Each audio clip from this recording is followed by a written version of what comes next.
गुरुजी, तंत्र पूजा में कई बार ये दंत कथाएं हैं कि कई जीवों की बलि दी जाती है। तो उन जीवों का जो पाप पुण्य का कर्म है, वो क्या उस साधक को या जिसने वो पूजा की है, तो उसका दोष किसके ऊपर जाता है वो? देखिए, बलि को लेकर एक यह बहुत ही गंभीर विषय है। तंत्र में या और कई पूजा पद्धति में बलि का विधान निश्चित तौर पर है। वह बलि नारियल की बलि भी हो सकती है, वह कुष्मांड की बलि हो सकती है और बहुत सारी जगहों पर जीवों की बलि भी दी जाती है। परंतु बलि जो दी जाती है वो किसी बहुत ही विषम परिस्थिति में दी जाती है कि राज्य में यदि अकाल पड़ गया है और बहुत से लोग एक बहुत अधिक मात्रा में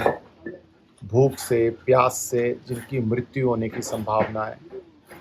बहुत बड़ा कोई आक्रमण राष्ट्र के ऊपर हो गया है, उसे उसकी रक्षा करनी है, या एक छोटे स्तर के ऊपर परिवार के ऊपर कोई बहुत बड़ा संकट आ गया है, मरण तुल्य संकट आ गया है,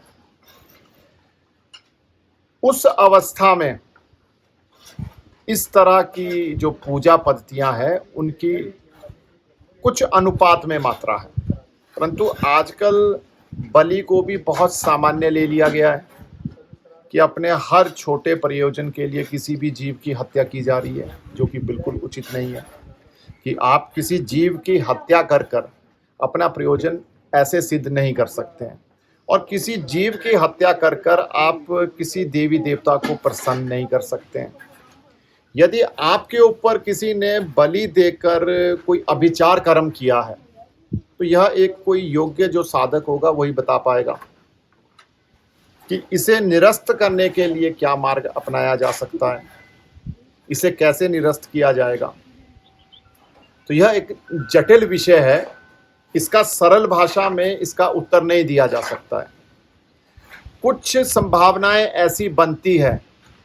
कुछ ऐसी अवस्थाओं को लेकर कि जहां पर इसे कुछ दायरे में सही कहा जा सकता है, परंतु अधिकतर संभावनाएं ऐसी है कि जहां पर इसे सही नहीं ठहराया जा सकता। गुरुजी, आपका कहना है कि क्या आपका यह कहना है कि जहाँ मृत्यु निश्चित है या जहाँ पर कोई जीवन के संहार का बहुत बड़े सामूहिक रूप से कोई ऐसा संयोजन बन रहा है, तो वहाँ कोई साधक कुछ एक जीव की बलि देकर उस बड़े संहार को टाल सकता है तंत्र के माध्यम से? देखिए, ठीक है, ये विषय इसे बहुत गहराई में समझना आवश्यक है, क्योंकि ये लोगों के बीच में जाता है और लोग उसमें कई तरह के अपनी धारणाएं फिर उसमें बनाते हैं। तंत्र साधक से हमारा अर्थ यह है कि जिसने तंत्र को पूर्ण गहराई से समझा हो, जिसके लिए तंत्र साधना का मुक्ति का मार्ग हो, ऐसा व्यक्ति किसी भी जीव की बलि देने से पहले कई बार विचार करेगा, और वह परिस्थितियां उस अनुपात में होना बहुत आवश्यक है कि वह बलि वहां पर आवश्यक बन जाए। और उस बलि के भी बहुत नियम है, जैसे कि बलि से पहले जो खड़ग है उसका पूजन, और जिस जीव की बलि दी जाती है उसके कान में पशु गायत्री का जाप किया जाता है, जिसके पीछे भाव यह है कि यह जीव अब किसी देवी देवता के प्रति पूर्ण रूप से समर्पित है, और इसे अब जितनी भी पशु योनियां इसकी शेष है उससे मुक्ति प्राप्त हो, तो वह बलि ना होकर उसकी मुक्ति का उपाय बन जाता है। क्योंकि हमारे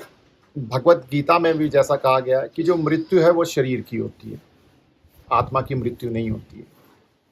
तो जो आत्मा है वो किसी चींटी में है, किसी बकरे में है, किसी अन्य जीव में है, महत्वपूर्ण आत्मा है।